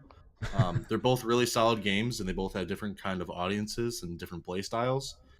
Me personally, I really enjoyed CS:GO back in the day, so Apex has a little bit closer of a feel to CS:GO than Fortnite does. So I'm definitely gonna be sticking with Apex. I think there's no I don't think either one of them is gonna die out. I think they're both gonna be very relevant for a decent amount of time. Gotcha. Yeah, I would agree. I know Brit and GamerDad, you guys aren't huge Apex and BR players, but if you have thoughts, you're more than welcome to share. Oh, well, from a Twitch perspective, it's clearly something that the community has wanted. And I was saying this earlier today, that Fortnite has been all that we've really seen in that space that's been highly successful. There's been other smatterings of games here and there, but that's been the one that's been highly successful, just like we were talking about Anthem earlier. But it's actually a well-done game. From what I've seen in some of the content, it's well done. There's a lot of effort put into it. You can tell that production learned from the mistakes of some of the other games. So I think you need variety. I know you've got people who want just one game, but you need variety. You need to spread the wealth. With as much as Twitch is growing from just a streamer's perspective, we needed more room to go in because it was just Fortnite for most of the BR people to stream if you wanted to have a highly watched game. And now I think it'll still stay popular. Maybe not necessarily 1A, 1B, but you'll have it still be successful if they continue to put the quality into the game that they have been, because there's an alternative. It's just like why we have the NFL, the MLB, and NHL. You have different.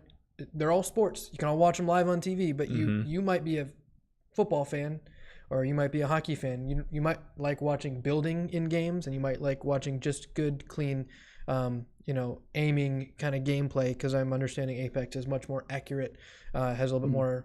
They're trying to be more effective in more of the shooter perspective as opposed to just adding in the building component to add a different strategy. So I feel like streaming wise, you're giving them the variety that they deserve in that company if they can continue to produce. Yeah, I think the big thing is that both of these games are free to play, which is huge, and that I think is why you saw PUBG. Well, part of it was just PUBG's development team was having a lot of issues. But I think the fact that PUBG was you had to pay to buy it was pretty big barrier to entry for a lot of people. Whereas now, right off the bat, actually, Apex is on 3 systems right away. It's free to play for everybody. This was a weird thing. I don't know if anyone's seen this. So Apex actually automatically downloaded on my Xbox. I don't know how that happened. I don't know if maybe that's like a thing they've worked out. But I did not go into the store at all. Apex was just on my Xbox the other day. That would bother me. So I don't know what's going on there. But point being, it's very easy to get for a lot of people. And I think in terms of quality BRs, it's up there with Fortnite easily. I think one of Fortnite's big strengths is that it's really polished. And of course, it's accessible. So Apex has pretty much maxed the accessibility. I mean, it's not on phones, but I wouldn't be surprised if we see something like that come out later. Cross-platform, I think they've mentioned they're working on, is coming pretty soon. So that's going to be there too. I think the way the game plays is really good, especially compared to things like PUBG, similar to like COD Blackout, but it's free to play, so you don't have to pay for that. So I think personally that Apex is not going anywhere for a long time, especially because Fortnite has had such a long reign in terms of gaming popularity over the past year. Like that's easily been the biggest game. So a lot of people who might not necessarily dislike Fortnite are just bored of it and want something new. So I think you'll see a lot of people sink into Apex for a while if they keep doing the things they've been doing, especially with like Twitch rivals and pushing that kind of stuff. That's really exciting. And again, that launched right away as opposed to Fortnite eventually getting those things going. Apex is launching with the ground running with all these things. And I think you might actually see from the partnership level, you might have some streamers who settle in permanently, and then you will have other streamers that go back to Fortnite. Yeah, I think you'll definitely see some of that for sure. Yeah, I mean, it's just the shared space concept. There's not enough room. Well, there is enough room for all of us in every game on Twitch, but from that higher business level, you need to make sure that you can get on that top row, for example. And so you might see people making business moves to pick one of the 2 games to help spread a little bit, kind of. Like with Ninja and things like that, you may see a transition there with some of the big names and everything. As someone who doesn't play Battle Royale games, I'm just a viewer of streamers. I will say that I am much more interested in watching Apex than I ever was with Fortnite. I have no intention on playing the game, but I've watched a couple of streams of it, and from a viewer standpoint and a gamer standpoint who's not a kid, like older gamer, I don't know what you want to call it, but Apex it looks a better game to me. Fortnite just always had a almost cringy association with obnoxious little junior high kids to me, and so I could never get into it. I could never really watch it, and the gameplay, as you added the building aspect in it, seemed so chaotic and almost nonsensical to me as a viewer that I just didn't even ever want to watch it. But Apex, I've watched a few streams, and I'm like, oh, this is kind of a cool game, and I could watch people play this. So it's a completely different foray into the battle royale stuff. And I think, like you were saying, GreenChord, that the fact that it's free and it's a higher quality and it's coming right out of the gate with all of these positives, I think is going to keep it at the top of the battle royale. And I don't know that Fortnite's ever going to be able to retake it, because even if you look at raw numbers, Fortnite was shrinking. Less and less and less people were playing it, less people were streaming it. So Apex could just be kind of the new king in battle royale, and it looks like PUBG has kind of just fallen by the wayside for a number of reasons. But Apex, it just looks like a better game. So rip PUBG. Yeah, I don't know anyone who plays PUBG at this point, like I was saying earlier. So yikes there. But I just want to make sure we talk about that again. If you guys have an opinion on this, you want to call in about, you're more than welcome to. I know a lot of people are into Apex or Fortnite. So Veli, how long have you been playing Apex? I don't remember the exact launch date. How long have you been in it? I'm not sure. I think it launched on like a Monday, and I'm pretty sure I picked it up on like Tuesday or Wednesday of that week. So okay, how many wins? Are we doing that? 8 or 9? Not that many. I'm bad teammates is what we're gonna say. See, but I haven't seen him rage as much in a loss I haven't seen him rage as much in a loss in Apex as I've seen people rage in Fortnite, because you can't understand like hitbox stuff in Fortnite. That it's still a new game, sure. So that stuff is gonna come with time. Oh, After playing 2,000 games of the same game, it's a lot easier to get more frustrated with that game. But, Yeah. And that's another reason What why I, Apex what I is want to doing so know, well. Veli, is there a less population of like little voices screaming racist and homophobic things in the So much microphone, less. or how bad is Apex? So much less. And then there's a lot less of the people like, hey, can I join you? Hey, can I join you? Like, no, I'm playing with a team that I set, and this is what I'm going to do, and I don't want any randoms to just jump in. Like, that's the thing with Fortnite that always bothered me is people coming into your chat, and, like, they won't even be a viewer. Like, they'll be like, hey, are you going to be playing today? Do you need an extra squad? Like, you are only here because you see that I'm streaming Fortnite and you want somebody to play with. You're not even an actual viewer. Like, I disliked that quite a lot.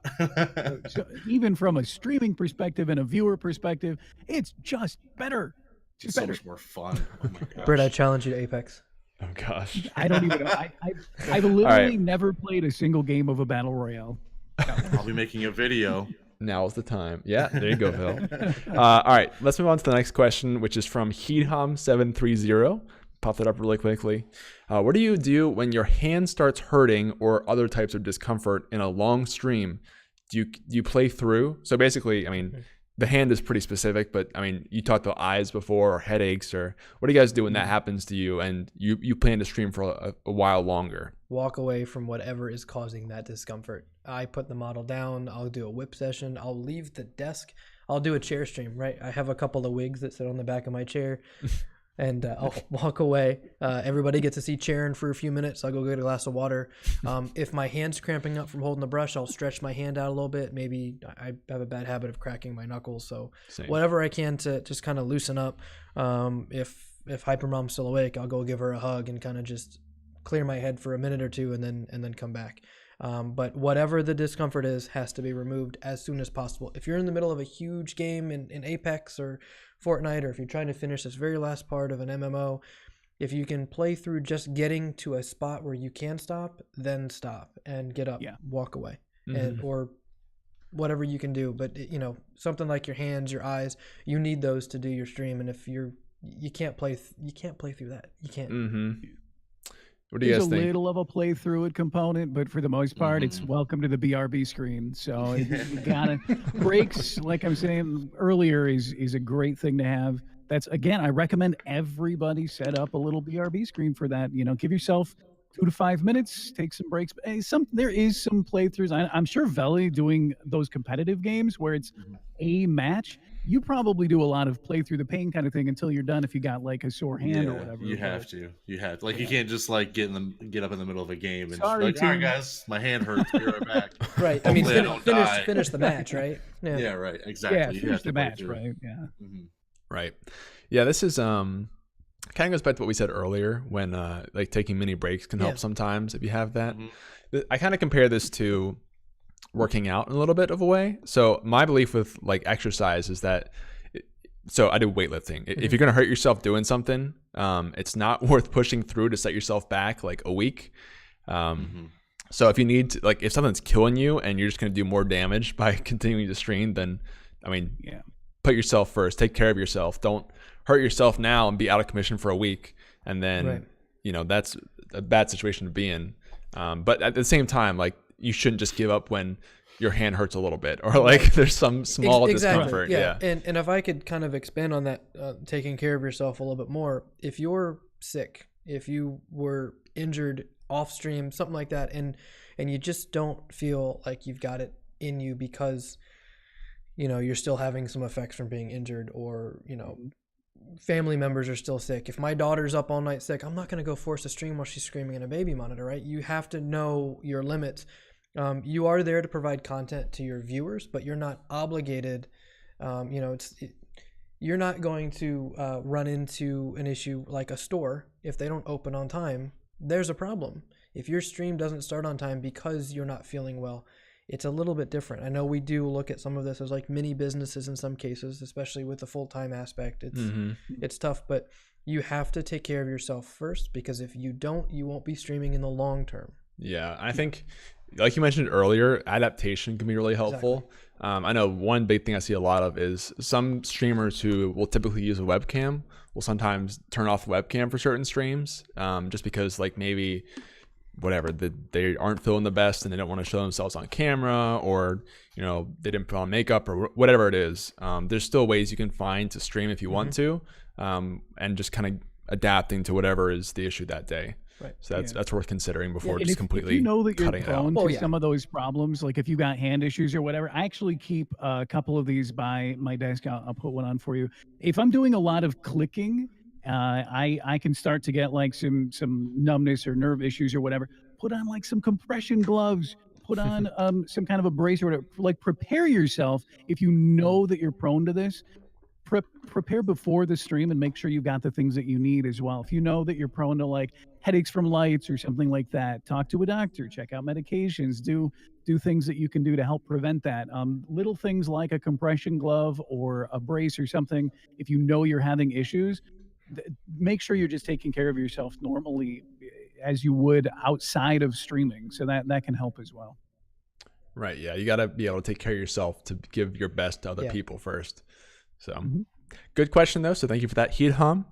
Guys, got about 15 minutes. So now it's for the last call for questions and calls. So just a little PSA there. Next one is from Prince Athos 646, who says, schedule wise, what is a good schedule? And since I speak French and English and I stream from 9 p.m. Eastern, should I try to get the French community that are waking up or keep it in English? Okay, so kind of two questions here. This is a bilingual streamer who potentially can appeal to two different audiences, right? English speakers and French speakers who are in different time zones.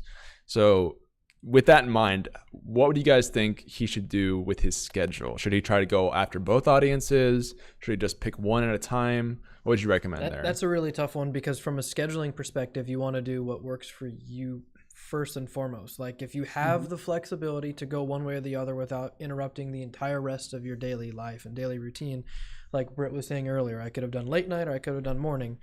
You could go with that aspect and you can try and capture that audience. If you have a set routine and you are going to abandon a lot of your community, I would say that might be a negative. You need to take all of the positives and negatives into adjusting your schedule. So you want to be careful of that. But from the language perspective, I know that there's the caption system, and I don't know if that has a translator component to it. So I wouldn't be very great, to be honest. I mean, it would probably be rough, but it'd be worth investigation. I've seen bilingual or multilingual streamers. There's a guy I watch that's from Italy, and he'll speak Italian and he mostly speaks English when he streams. But you have to. It depends on who's in, right? If there's not a lot of French-speaking viewers in at the time, of course, change it up. So it's a hard rule to set, just like I'm doing it this way or I'm doing it that way. You wanna flow with, like it's tough when you have such, because speaking French will probably turn away half of your English viewers potentially. And speaking, I have an opinion on that language component specifically. I say if you've got a 9 p.m. start time, that's great. Just do it. I would say start at 9, do a 3-hour stream, test it for a few days, and see how well it works. That's totally fine. As someone who's bilingual, I speak fluent Portuguese. What a weird language. I speak Portuguese. I will tell you, don't speak 2 languages at once in the stream. Don't do it. It confuses people from both sides. Pick one main language. And if someone comes in and wants to maybe ask a question, address you briefly in that language, go ahead and talk to them. Mas se eu começo falando em português, a maioridade das pessoas não vão entender o que eu estou falando. So if you start talking in another language, a bunch of your people that watch you regularly, they're going to have no idea what you're saying and you're going to turn them off. I know if I walked into a stream where somebody was speaking the 2 languages I speak, that'd be cool, speaking Portuguese and English. If I walk into a stream where somebody's speaking Dutch and English, they're mostly speaking Dutch, I'm out. I'm not going to continue watching because I don't have any idea what they're saying. Yep. So pick one main language and maybe use the other one occasionally. I will sometimes answer a question, but don't speak 2 languages like 50-50. That's a really bad idea. Yeah, I think that's a great recommendation, because I think about streams that I watch where people have done this, and that seems to be the best way, where you have like a primary language and then maybe you kind of dabble in a secondary one. And that's cool, because people who watch you normally will be kind of impressed by that if you do it in little spurts, and you can interact. But then if you really split your audience, that's really tough, where like Yeah. half the time these people can't watch you, half the time these people can't watch you, and that's really tough, I think. Yeah, I'll occasionally answer a question from a Brazilian viewer that knows I speak Portuguese, and that's fine. But I will not sit there and go on for paragraphs in another language, because people that normally watch me be like, "What? What are you talking about?"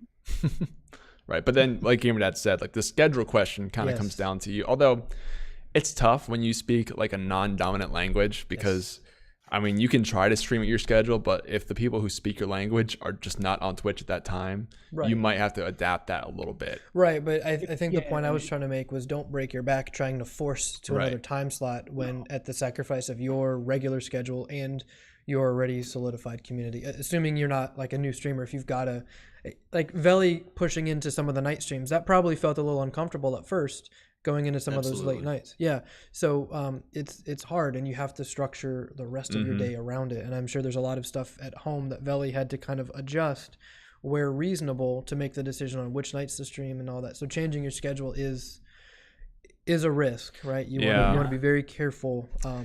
I would say, so this makes me think of a question we had a long time ago where someone had this situation, but they spoke a language that there was like 500 viewers total on Twitch who watched any of this content in that language. So that's a really tough situation. I would do some research to see like how many other streamers are doing that type of content. And you might need to base a little bit of your schedule around that, but primarily, like you said, don't do something you're going to hate just because it's the only time you can do it. Like I'm not going to stream at 5 in the morning before work just to get a couple of extra views. When I'm going to be so tired at work and everything.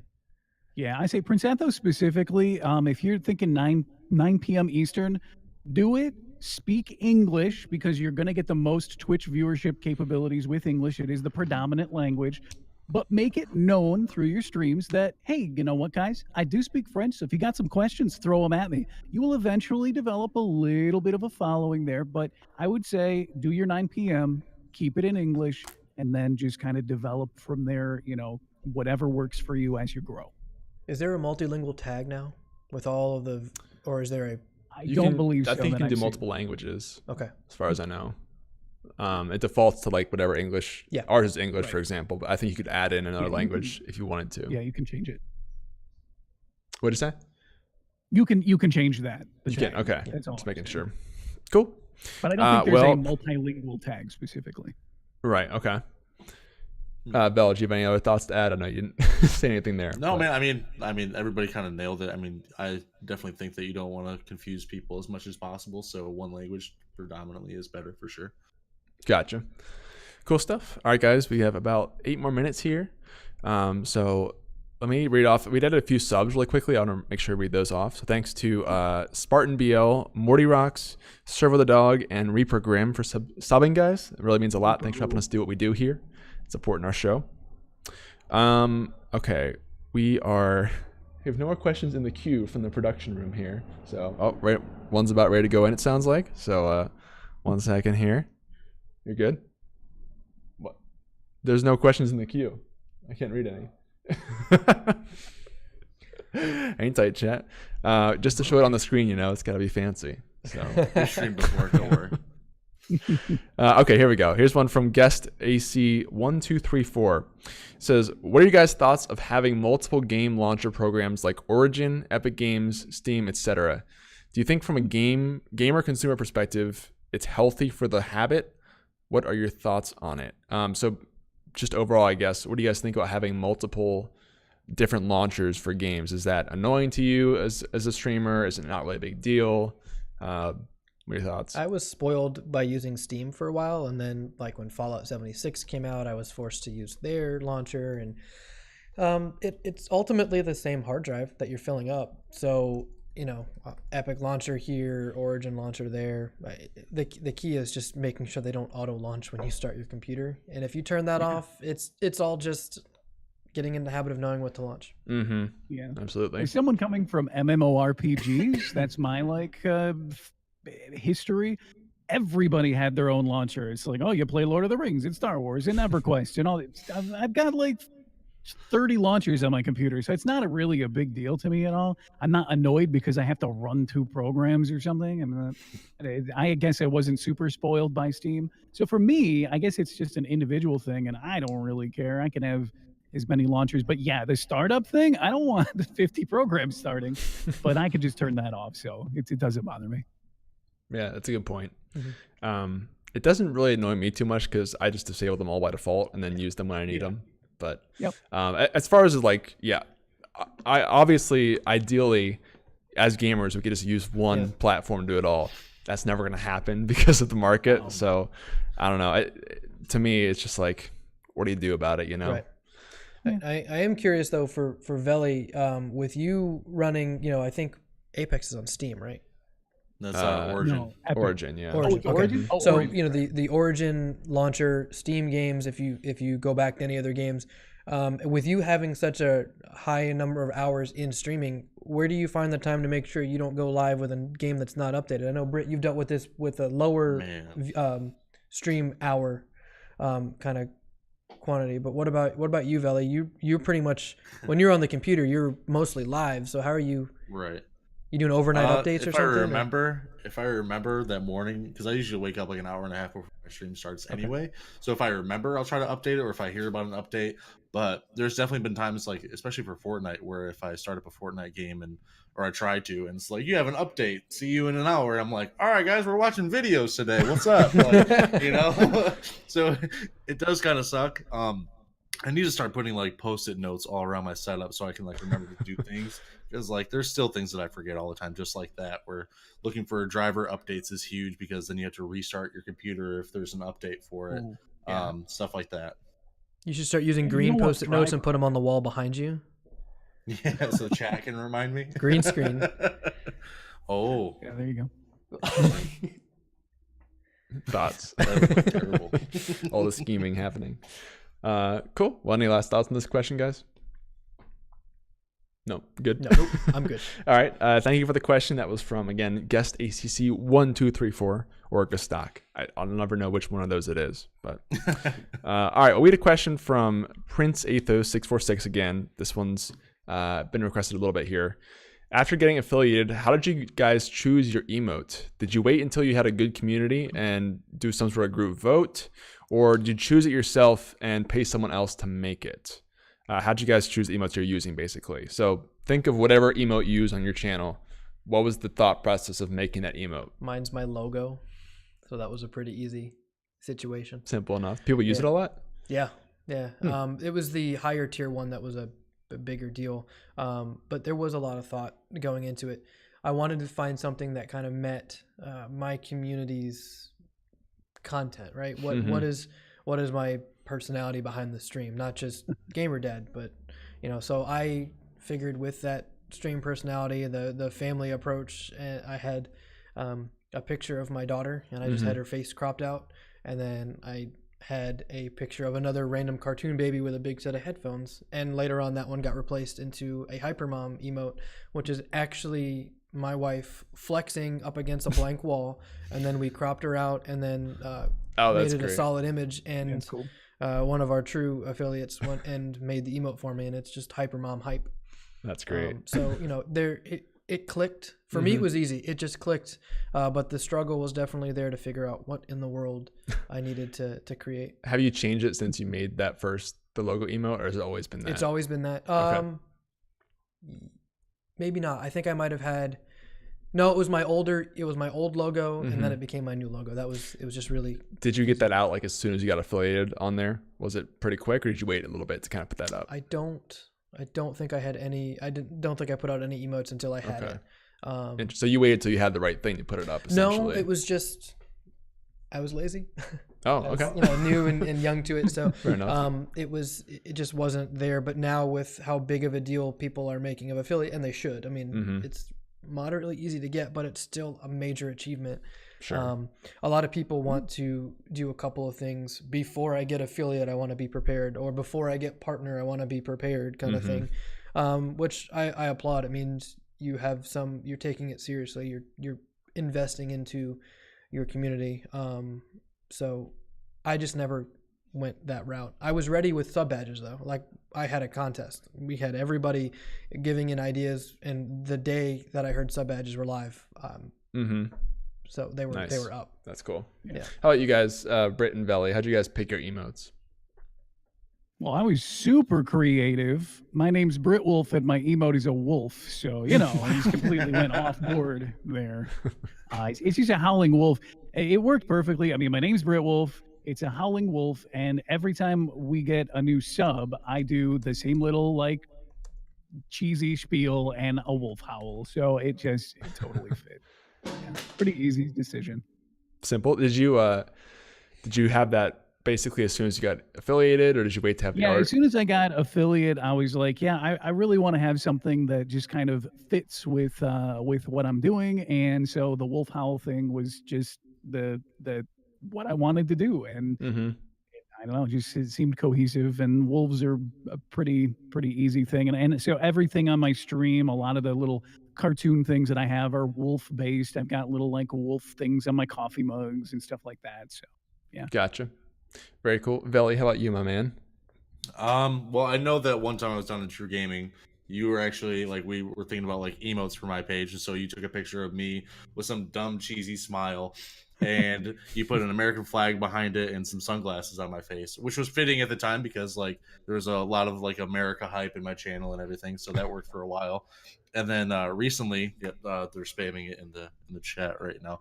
I know that I like the Tim the Tatman emote where he doesn't have a nose, and so we took an even dumber, cheesier smile of mine and removed the nose and made that wonderful masterpiece of. That's pretty cringe. Beautiful. Did you have an emote ready as soon as you got affiliated, or did you wait a little bit after? No, I don't think I had one ready as soon as it was available. Yeah, I would say because the question is kind of like, do you wait to have the right emote? Do you pull your community? Do you just pull a trigger on something? I kind of lean towards just get something out there as fast as you can, personally. Yeah. Well, from a business Then perspective, if there's an something. expense, don't do it. Like if you're not sure and you're going to spend money over and over and over again, be careful. If it's within your means, you can do it, something but... simple yourself. Though. That's what I'm You saying. can, just a silly little, a little picture of your head or something, Exactly. whatever you start off with. It doesn't have to be super fancy, but at least then there's something for your community to use. Something they can. And what's cool is so I did this with my little green creep emote, which I've since changed, but that was just me smiling kind of maniacally. What was cool about that is that people ended up liking it a lot, and I just kind of put it as a filler, but it turned out people really liked to have the emote. Some people would just sub to the channel for that emote. Right. So that was a cool way to kind of test the waters at the same time. But what's nice is you can really, especially now since they've gotten better at the program, you can swap out your emotes pretty quickly, like in a day or two. Yeah. If you take it down and put a new one up. So that's what I would say. Like, take your time getting an emote eventually, but in the meantime, just put something up there, and it might end up working out anyway. So yeah, cool. All right, any last thoughts from you guys at all? No. Alrighty. Well, it is 1:00, so I think we're going to actually wrap up the show. So thank you guys so much for watching. We'll do some sign-offs really quickly here. Starting with Brihtwulf. Any things you'd like to say or plug as we sign off here? No, just the channel. I'm doing Monday through Fridays at 9 a.m. Eastern time. We got a couple themed days. Mondays are always MMO, and Fridays is a new, and this is actually completely new. I don't know if anybody else does this on Twitch. Fiction Fridays, where I read aloud a book, which is currently The Hitchhiker's Guide to the Galaxy. So if you guys want to check that out next Friday, we're about halfway through it. And you can check me out on Twitch, click my name, or just go to Brihtwulf.tv and come watch us. Awesome stuff. Veli, my man, thank you for coming on again. Anything you want to plug or say to people? You can follow me at VLOKK_TV on all social medias and on Twitch. And yeah, I'll be live right after this with some Apex. Ooh, nice. Go watch that if you guys like Apex. GamerDad, thank you for coming all the way down here to the studio, being here in person. Anything you want to say to people before we sign off here? Yeah, we're starting up some, I think we're calling it a Let's Paint series. So we're doing some paint along stuff. I'm having a couple of different creators come on with me and teach me how to do something I don't know how to do. So we can make a one-on-one instructional something that other people can enjoy and learn from as well. So that's coming on, I think, Saturdays. I think we're going to start doing that in a couple weeks. So Nice. otherwise, I'm gamer_dad_NC on Twitch and I think Twitter, and then everything else is GamerDadNC with no underscores. So There you go. Nice. All right. Well, again, thank all three of you guys for coming out. Make sure you guys go check them out on their various Twitches and social medias and things. They'll probably be linked in the chat. And if you're listening to the podcast, they're below in the description. And yeah, guys, that's Stream Key for this week. We do this every single week. This is our 93rd episode or so. Getting very close to 100. If you want to check out the other episodes, the link for Spotify is in the chat now. And there's links for iTunes, YouTube, etc. below the stream too. But yeah, guys, thanks for watching. We will see you next Thursday. I think we're doing an interview on copyright stuff, which would be cool with the copyright lawyer. And Friday will be another Stream Key Phone on Friday with White Shadow and somebody to be determined. So we will see you guys then. Thanks for watching. We'll talk to you later.